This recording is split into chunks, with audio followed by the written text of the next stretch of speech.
السلام عليكم أصدقائي الأعزاء. اليوم جينا نردوا على الناس اللي راهم يتكلموا في هذا الموضوع تاع الجزائريات اللي راهم في دبي والدعارة وإلى آخره. ولو أن هذا مواضيع ما باش نتكلم فيهم، بصح راني جاي مادامها دخلت فيها السياسة لازم ندخلوا فيها ولازم نتكلموا عليها. أولا هذه بداية حبيبي، أنت وأنا على بالنا بلي من بكري الدعارة موجودة في دبي، ومن بكري النساء من مختلف الجنسيات يروحوا يدوا مجموعة من الفتيات ويروحوا يخدموا بهم في دبي. وللمعلومية ماشي غير دبي، حتى السعودية وفيها بيوت تاع دعارة. وعلاه الخليج بالذات؟ خاطر الخليج عندهم الدراهم ومقفف ويسربوا للنساء الدراهم بزاف، على ذاك الشيء يروحوا يخيروا الخليج. ونزيد حبيبي معلومة ربما ما تكونش تعرفها، حتى المدينة المنورة والسلطات السعودية وكانت تقف فيها بيوت الدعارة. هذه خبر صحيح ومن مصدر سعودي يسكن في المدينة المنورة. وكيف الدنيا ما سمعتش؟ خاطش ما جاياش السعودية توريهم في الإعلام باللي لقفنا بيوت دعارة في المدينة، خاطش فضيحة وكارثة باللي كاين في المدينة بيوت تاع دعارة ومن مختلف الجنسيات، خاصة في هذيك بعد الربيع العربي زادت كثرت هذه الحية، وكانوا يوقفوهم حتى في المدينة المنورة ويديروا بيت فاتحين بيوت تاع دعارة. زعما نعطي حبيبي معلومة رسمية هذه صعيد. وصحوا امير ديزاد كيف حتى اليوم خبرنا، مع الرغم ان امير ديزاد بروحه على باله بلي بكري كاين الدعارة في دبي ومن مختلف الجنسيات. وعلاه في دبي بالذات؟ اولا حبيبي دبي المصدر تاع امير ديزاد مغاربة، هما اللي جابوا له المصدر وجابوا له التسجيلات وجابوا له كل شيء مستف. والمغاربه من مصلحتهم باه يردوا على التقرير تاع التلفزيون الجزائري من اتهم المغرب بالدعاره والى اخره. وهذا كان صراحه تقرير بالنسبه لي انا تقرير تافه. خويا بغيت ترد على المغرب عندك مشكله سياسيه معاها، رد عليه في المجال السياسي، ما تدخلش المشاكل الاجتماعيه وجيت تبغي تتكلم على المغرب ولا بتهضر على المغرب. احنا المغرب نختلفوا معاه في المجال السياسي.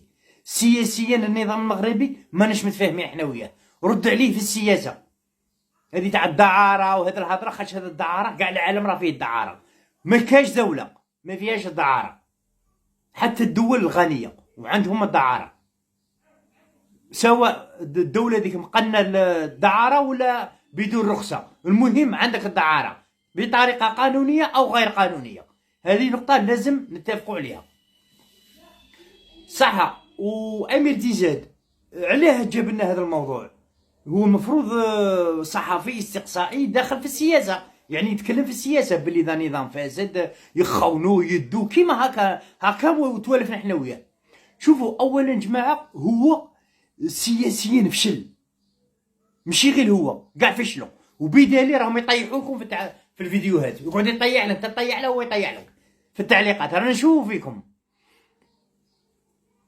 خرجوا على الاطار السياسي، خاطر واحد كيولي يطيح لك ويدابز فيك وكاع عرفه بلي خرج على الاطار السياسي، يعني فشلوا في المجال السياسي ومشي غير كيما هاك.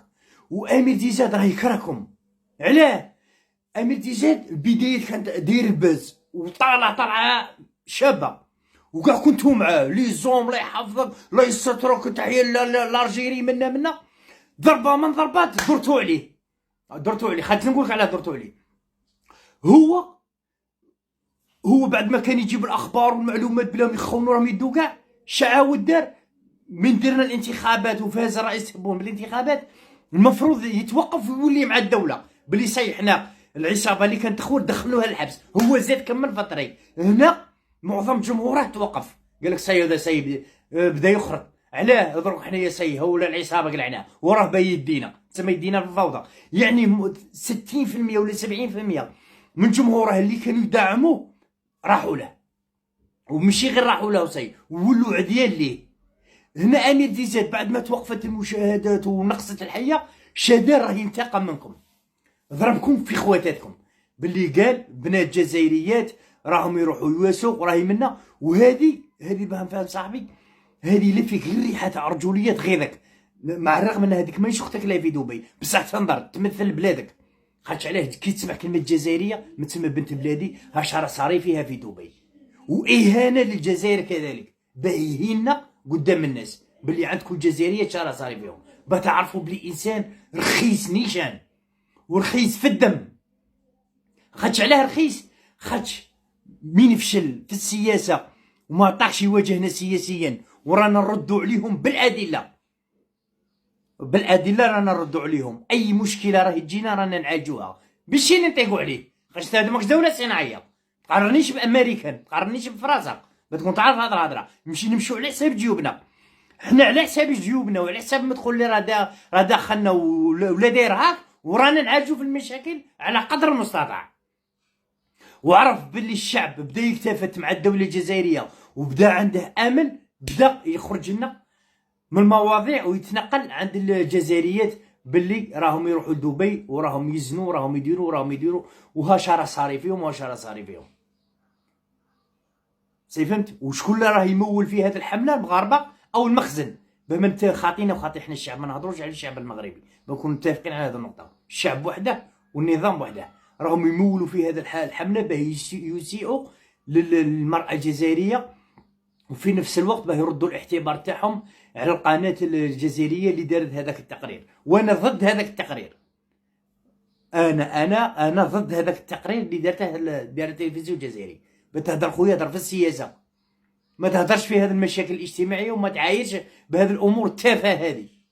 تهدرش هذا الهضره، انت تهدر على السياسه. كي تتنقل لي للدعاره وتتنقل لي ما تتنقلش، تقعد في السياسه واجه الناس سياسيا. وهذه قلت لكم حمله ممنهجه على الجزائر باه يسيئوا للمراه الجزائريه. وكاين ناس راهم يبعثوا لي في الماسنجر فيديوهات تاع واحد مغربي يجيب زوج جزائريات ويديهم عنده للدار ومنا، وهذو جزائريات راهم يجيو يضيفوا عندي، يعني شغل يطيح بيك، يجيب لي هاي خواتاتكم راهم جايين عندنا وانا تجي عندك ولا ما تجيش عندك. انا ديك ما هي اختي ما راهي جزائريه ما نعترف بها، زعما غير باه نقطعك لياس. خاطش حنا الجزائريه نيشان تشرفنا ماشي تكشفنا. هذه باه نخبرك نيشان. انا عاد لو كان نصيب اي وحده دير فيديو مع مروكي وتقعد تتعانق هي وهي الدوله تسحب لها الجنسيه الجزائريه، ما تشرفش الجزائر. تراه معك القوه، انا نحكم فيك ماشي تحكمي فينا. تشد وهي راهي تشوف باللي راه عندك مشاكل مع المغرب، وتروح عند المغرب بالعاني باه يبغوا يديروا الباز مخنزات. المهم قلت لكم هذه القضيه اللي دارها امير ديزاد هذه ماشي جديده، يعني ما تخلعش. هذه حاجه تافهه، مصاب ما يدير تلفت له، خرج على الاطار السياسي، ما طاقش يواجه الرئيس تبون بالعمل في الاطار السياسي، قلبها دعاره. خاطش عليه ما نجمش.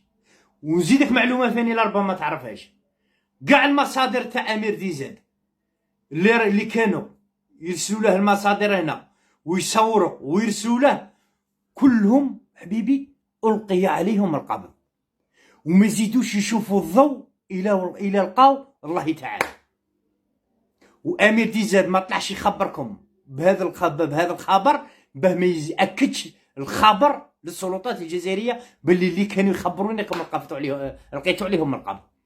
خاطش على خونه دوله تخلص فيه ومؤتمناته على منصب او عمل، وهو يخون في الدوله ويبعث في الصور ويبعث في المعلومات الامير ديزاد وغيره، كلهم القي عليهم القبض. وباقي واحد 4 حبات 5 حبات وذاك يعاود يلقى عليهم القبض. كلشي راه تحت المراقبه ورانا نتبعوا فيهم خطوه بخطوه. الريحه تاعتهم ما تبقاش هذا الخونه هذو. هذه نعطي صاحبي معلومه على داك الشيء. قلت لكم امير ديزاد راه ينتقم دروك، خرج على كما نقول حنا باه نبنوا وطن ودوله مدنيه كما كان الخايل هذاك اللي صنعنا فيه والى اخره. بعد ما قطع لياس وعرف باللي المعركه اصبحت محسومه لصالح النظام الجزائري، شراه يدير قلبها اهانه للجزائر، المراه الجزائريه، الفيضانات. ديجا صفات لهم يخدموا فيضان ذات ربي جا فيضان بنتيه فلتها تبون عليك هذيك الماء ديك ربي فيضان جاك قادر غدوه انا فين يجيني عادي نولي نعوم في وسط الفيضان عادي جدا كاع. خاش حاجه تاع ربي صفات لهم ونقطعوا عليهم الاخبار والمصادر وفشلوا قلبوها انتقام، وراهم ينتقموا منكم انتم كشعب ومن النظام الجزائري. سي خوتي نتهلاو في الواقع.